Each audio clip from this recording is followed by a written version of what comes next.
Hello दोस्तों, कैसे हैं सभी लोग। दोस्तों आज का क्लास हमारा DEd SC IDD first year से रहेगा। DEd SC IDD first year. दोस्तों आजकल DEd SC IDD first year यानी कि अगर हम बात करें फर्स्ट सेमेस्टर और सेकंड सेमेस्टर के इंटरनल एग्जाम सभी कॉलेजों में चल ही रहे हैं। ठीक है, तो दोस्तों फर्स्ट पेपर से अगर हम बात करें हमारे कोर्स फर्स्ट से कौन कौन से ऐसे मोस्ट इंपोर्टेंट टॉपिक हैं जो एग्जाम में आ सकते हैं उनकी बात करते हैं। तो आज का टॉपिक कोर्स फर्स्ट से रहेगा। कोर्स फर्स्ट है हमारा इंट्रोडक्शन टू डिसेबिलिटीज, जिसमें आज यूनिट करेंगे यूनिट 5.2 इंटरनेशनल डिसेबिलिटी एलायंस। ठीक है, IDA क्या है? अंतरराष्ट्रीय विकलांगता गठबंधन। ठीक है, रोल ऑफ इंटरनेशनल उसमें बॉडीज का पूछा है, नेशनल बॉडीज का पूछा है, लेकिन IDA उन्होंने एक स्पेसिफिक पूछा है कि IDA क्या है। तो दोस्तों अंतरराष्ट्रीय विकलांगता गठबंधन के बारे में उन्होंने पूछा है कि अंतरराष्ट्रीय विकलांगता गठबंधन क्या है। दोस्तों देखिए IDA क्या है और इसके अंतर्गत जितने भी विकलांग व्यक्तियों के लिए जो कार्य कर रहे हैं, उनके लिए सुविधाएं प्रदान कर रहे हैं, या हम कह सकते हैं उनकी सुरक्षा के लिए, अधिकारों के लिए वकालत कर रहे हैं, वो किसके अंतर्गत कर रहे हैं? IDA क्या है? IDA एक मेन संघ है, हम कह सकते हैं एक प्रमुख क्षेत्र कह सकते हैं, या किसी चीज का एक छाता कह सकते हैं, स्पेक्ट्रम बोल सकते हैं, जिसके अंतर्गत विकलांग व्यक्तियों के लिए अधिकारों की वकालत की जाती है। ठीक है, देखिए दोस्तों IDA है क्या? एक लाइन में अगर 2 नंबर में आपसे पूछा जाए कि IDA को डिफाइन कीजिए तो कैसे परिभाषित करेंगे? तो IDA क्या है? विकलांग व्यक्तियों के 14 वैश्विक और क्षेत्रीय संगठनों का गठबंधन है। IDA विकलांग व्यक्तियों के 14 वैश्विक, क्षेत्रीय और संगठनों का गठबंधन है। यह संयुक्त राष्ट्र में सभी के लिए अधिक समावेशी वैश्विक वातावरण की वकालत करता है। ठीक है, तो यहाँ पर आपको 2 नंबर में आपको बहुत ही सरल शब्दों में पता चल गया कि जो हमारा IDA है क्या है, यानी कि विकलांग व्यक्तियों के लिए 14 वैश्विक और क्षेत्रीय संगठनों का गठबंधन है, जिसमें कितने 14 बताए इन्होंने, यानी कि 7 और 7 14, 7 हमारे सदस्य संगठन होंगे और 7 हमारे क्षेत्रीय संगठनों का गठबंधन है। 7 क्षेत्रीय संगठन है। ठीक है, जिसमें संयुक्त राष्ट्र में सभी के लिए अधिक समावेशी वैश्विक वातावरण की वकालत करना ही IDA है। ठीक है, अब देखिए दोस्तों IDA के बारे में जानते हैं। IDA अंतरराष्ट्रीय विकलांगता गठबंधन 1999 में बनाया गया, यानी कि 1999 में बनाया गया। यह एक छाता संगठन है।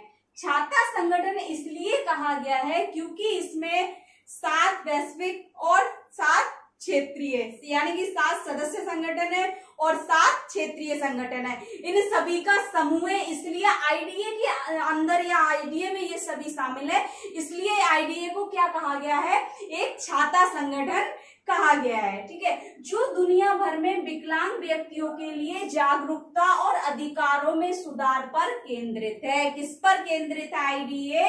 विकलांग व्यक्तियों की जागरूकता, यानी कि दिव्यांगजनों के लिए जागरूकता पर केंद्रित है, उनके अधिकारों के लिए केंद्रित है और उनके अधिकारों के सुधार पर केंद्रित है IDA। ठीक है, IDA गैर सरकारी संगठनों, NGO, संयुक्त राष्ट्र यूनियन जैसे सुपर नेशनल संगठनों के साथ साथ राज्य सरकारों के साथ काम करता है। किसके साथ काम करता है IDA?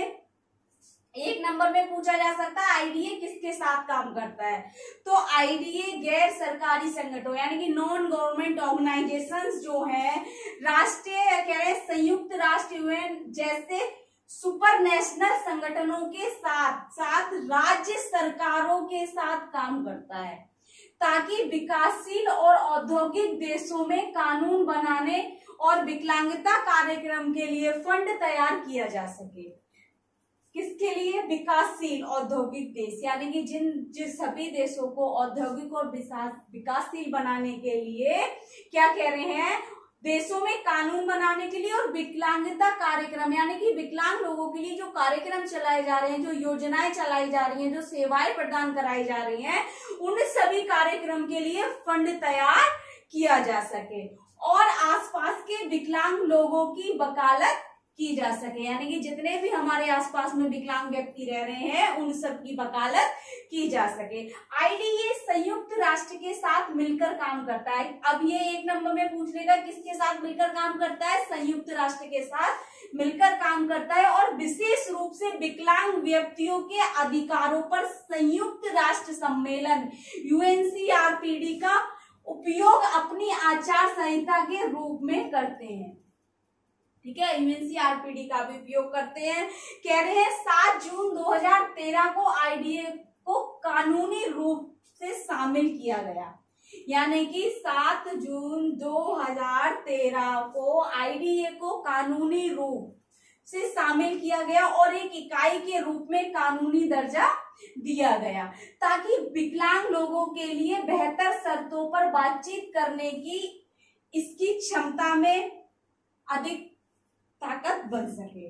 ताकि क्या कह रहे हैं वो, इसलिए शामिल किया गया ताकि दिव्यांग जनों के लिए, विकलांग जन के लिए जो अधिकार बना रहे हैं उनके लिए एक मजबूती प्रदान हो, एक ताकत प्रदान हो, एक ताकत की क्षमता प्रदान हो। ठीक है ना। अब इसका आईडीए का उद्देश्य क्या था दोस्तों, देखिए यूएनसीआरपीडी ने एक रूपरेखा तैयार की कि कैसे देशों को विकलांग लोगों के साथ व्यवहार करना चाहिए। यानी कि विभिन्न देशों के या सभी व्यक्तियों को या सभी समाज को किस तरीके से विकलांग व्यक्तियों के साथ व्यवहार करना चाहिए, कैसे उनके साथ बर्ताव करना चाहिए, कैसा उनका दृष्टिकोण होना चाहिए। ठीक है, तो यूएनसीआरपीडी ने एक रूपरेखा इसलिए तैयार की। कह रहे हैं आईडीए का लक्ष्य इन नियमों को देशों की दर देश आधार पर लागू करना है। यानी कि इसका जो लक्ष्य है यूएनसीआरपीडी के आधार पर इसका लक्ष्य है इन नियमों को देश दर देश आधार पर लागू करना है। किन चीजों को, कि किस तरीके का व्यवहार करना है, कैसी सोच रखनी है, कैसी दृष्टिकोण रखना है, कैसा बर्ताव करना है विकलांगजन व्यक्तियों के साथ।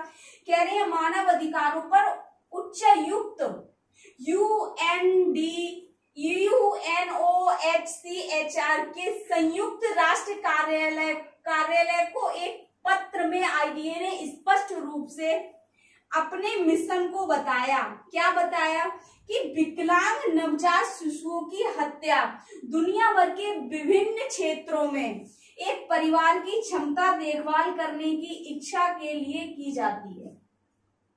यानी कि विकलांग व्यक्ति की हत्या इसलिए कर दी है, विकलांग शिशु की, नवजात शिशु की हत्या इसलिए कर दी ताकि क्या है, एक विभिन्न देश में एक परिवार की क्षमता और उसकी देखभाल करने के लिए की जाती है। कह रहे हैं बच्चे को बोझ समझा जाता है। आईडीए मिशन विकलांग लोगों के प्रति दृष्टिकोण को बदलना है। यानी कि कह रहे हैं, उन्होंने ये कहा है कि कहीं ना कहीं जो हमारा देश है, देश के जो लोग हैं विकलांग व्यक्तियों के प्रति उनका जो दृष्टिकोण है, भ्रूण हत्या करते हैं। ठीक है, और अगर नवजात शिशु विकलांग उनको पता चल जाए ये विकलांग है, आइडेंटिफिकेशन के बाद उसको क्या है, उसकी हत्या कर देते हैं। और क्यों करते हैं, ताकि परिवार की देखभाल अच्छे से हो सके, ताकि एक व्यक्ति उस पर बोझ ना बने। ठीक है, उनको बोझ समझा जाता है। आईडीए का एक मिशन है कि विकलांग लोगों के प्रति दृष्टिकोण को बदलना है।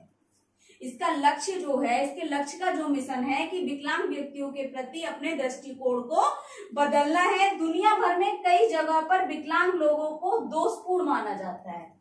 ठीक है, या जैसा कि आईडीए ने इसे बोझ कहा, उनकी 2030 पहल के माध्यम से आईडीए संयुक्त राष्ट्र को उनके सतत विकास लक्ष्यों को लागू करने में मदद कर रहा है। कौन कर रहा है, आईडीए कर रहा है, इन सभी परेशानियों से दूर हटने के लिए, निपटने के लिए, या इनको कम करने के लिए, या हमेशा के लिए खत्म करने के लिए। अब देखिए दोस्तों, इसमें हमने एक चीज पढ़ी थी यहाँ पर, 14 वैश्विक और क्षेत्रीय संगठनों का गठबंधन कैसे है। तो इसमें क्या है, कुछ तो इसमें है हमारे 1 2 3 4 5 6 7। ठीक है, 1 2 3 4 5, कुछ तो हमारे सदस्य संगठन है, कुछ हमारे क्षेत्रीय संगठन है। अब जो स्पष्ट रूप से कार्यरत रूप से सुचारू रूप से जो कार्य कर रहे हैं कुछ संगठन, वो उन सभी को बताया गया है कि कौन कौन इसमें शामिल है।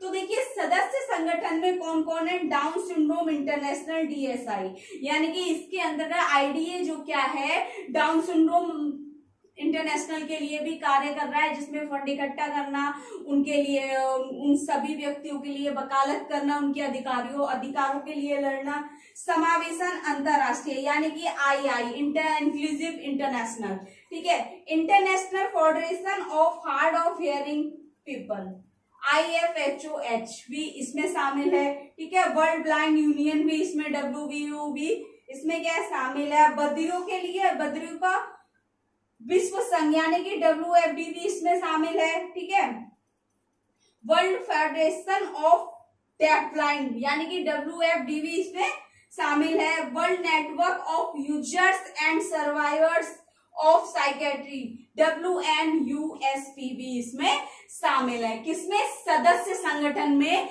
ये सभी संगठन शामिल है। अब ये देख लीजिए आप इसमें, यानी कि IDA इन सभी लोगों के लिए कार्य कर रहा है, इनके लिए वकालत कर रहा है, इनके अधिकारों के लिए लड़ रहा है, इनके लिए फंड की तैयारी कर रहा है और इनके प्रति जो दृष्टिकोण है उसको सुधार कर रहा है। अब देखिए क्षेत्रीय संगठन इसमें कौन कौन शामिल है जो इनकी मदद कर रहे हैं। देखिए सबसे पहले कह रहे हैं अफ्रीकी विकलांगता फोरम, इसमें ADF भी शामिल है, ठीक है, विकलांग लोगों का अरब संगठन यानी कि AODP भी इसमें शामिल है, यूरोपीय विकलांगता फोरम EDF भी शामिल है, विकलांग व्यक्तियों और उनके परिवारों के गैर सरकारी संगठनों का लैटिन अमेरिकी नेटवर्क भी इसमें शामिल है, प्रशांत विकलांगता फोरम भी इसमें शामिल है।